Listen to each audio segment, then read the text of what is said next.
This is Talk TV.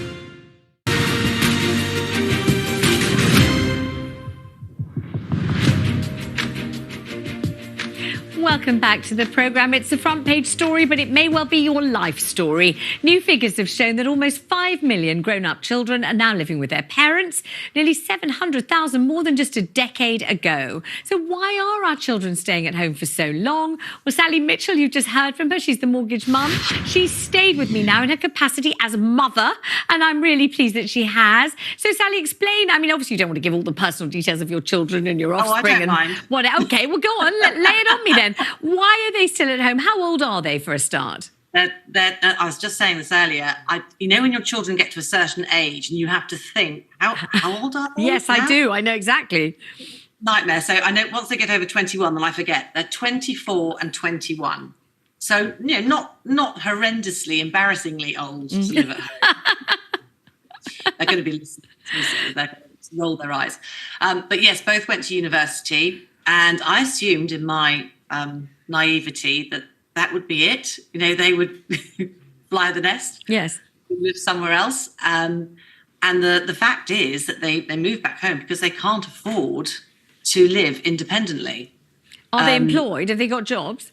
Yes, gainfully employed. That's good. But they're young, so they're starting off. Mm-hmm. We don't. We live rurally, so there's costs for commuting, and they need a car, and there's all these extra things that seem to take their money. Mm-hmm.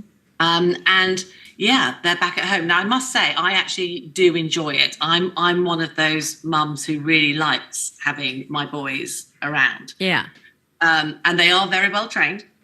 They're house trained. Yeah. But it's not quite what I imagined I would be doing at my age. I thought I could perhaps downsize, especially with all the economic pressures that we have. Well, the idea of fitting 3 adults and 2 of them being strapping lads into a much smaller house is not very appealing. And of course, they have social lives, quite rightly. They have friends they want to bring over. They don't keep the same hours as me necessarily on the weekend. So it's a lot of compromise and a lot of give and take. But despite all that, I do actually rather like it. And I think when they do finally move out, which they must do, mustn't they? I will miss them. And I'm quite lucky because they are single at the moment. Everyone form an orderly queue. So if they had girlfriends in tow, that would be something very different. And I have a lot of clients who end up with their children plus partners living with them. And I think that's a very different kettle of fish. And just tell me, I know this is a little prying, but I hope you won't mind as we're discussing this on the telly.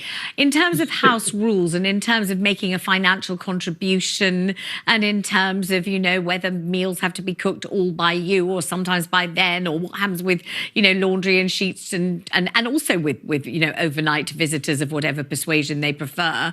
What do you lay down in terms of house rules, Sally, if any? Well, we're quite fluid because I think we have to be. Because to be honest, it could be them making a big noise one night, and then the next weekend it will be me and my friends. There's something about 50-year-olds having a party that is fairly unseemly but very, very loud.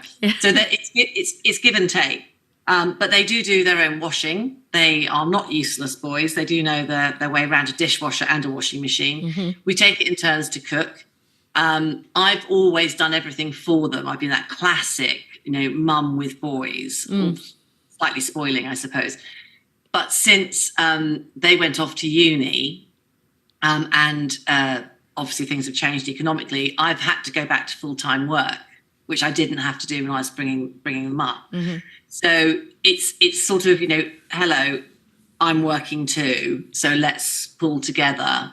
Well, it sounds like utopia in my house. I think it sounds heavenly, and I think you're obviously a wonderful person to live with. Thank you so much, Sally Mitchell. Real pleasure having you on the program.